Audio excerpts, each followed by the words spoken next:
Deepfake, yeni trendlər, yeni təhlükələr.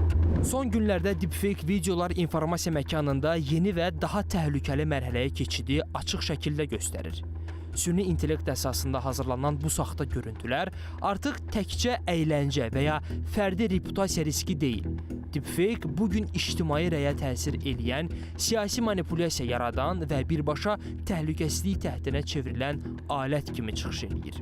Burada hücum artıq sistemlərə yox, birbaşa insana yönəlir.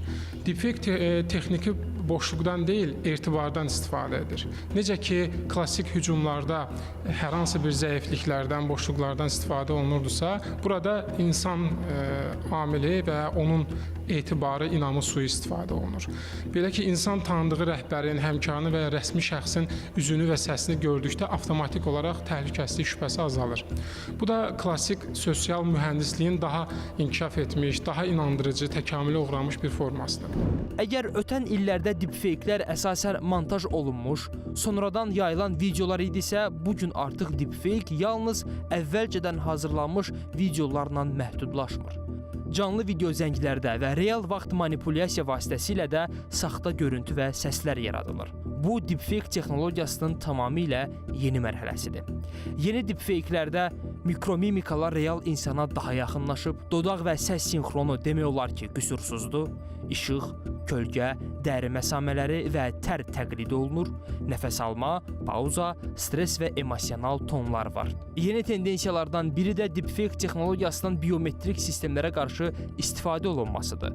Süni intellekt real insanın üz cizgilərini və səsini təqlid edərək sürücülük vəsiqəsi, pasport və digər şəxsiyyət yoxlamalarında istifadə edilə bilir. Biometrik eyniləşdirmə uzun illər ən etibarlı təhlükəsizlik mexanizmi hesab olunur. Çünki üz və səs dəyişməz məlumat kimi qəbul edilirdi. Amma indi deepfake texnologiyası göstərir ki, bu məlumatlar da artıq yüksək dəqiqliklə təqlid edilə bilər.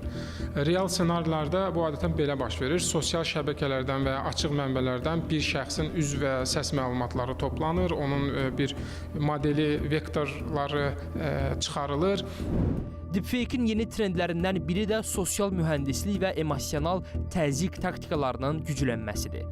Saxta görüntü və səslər insanların güvəndiyi şəxslərin simasında təqdim olunur. Bu texnologiya artıq yalnız aldatmır, emosiya yaradır, qorxu salır, tələsik qərarlara sövq eləyir. Deepfake-lərin yeni trendləri göstərir ki, hücumların əsas hədəfi texnologiya deyil, insan emosiyasıdır. Və saxta görüntü və səslər qorxu yaradır, tələskənlik formalaşdırır və düşünməyə vaxt vermir. Ona görə də qorunma təkcə texniki deyil, davranış və proses səviyyəsində olmalıdır. Görünən odur ki, illərdən qəbul etdiyimiz video sübutdur prinsipi artıq etibarlılığını itirir. Əgər ötən dövrdə təhlükə informasiyanın özündə idisə, bugün təhlükə gördüyümüz informasiyanın reallıqdan ayırd edilməməsidir. Çünki artıq əsas sual bu video nəyi göstərir deyil, əsas sual budur. Bu video doğrudanmı realdır?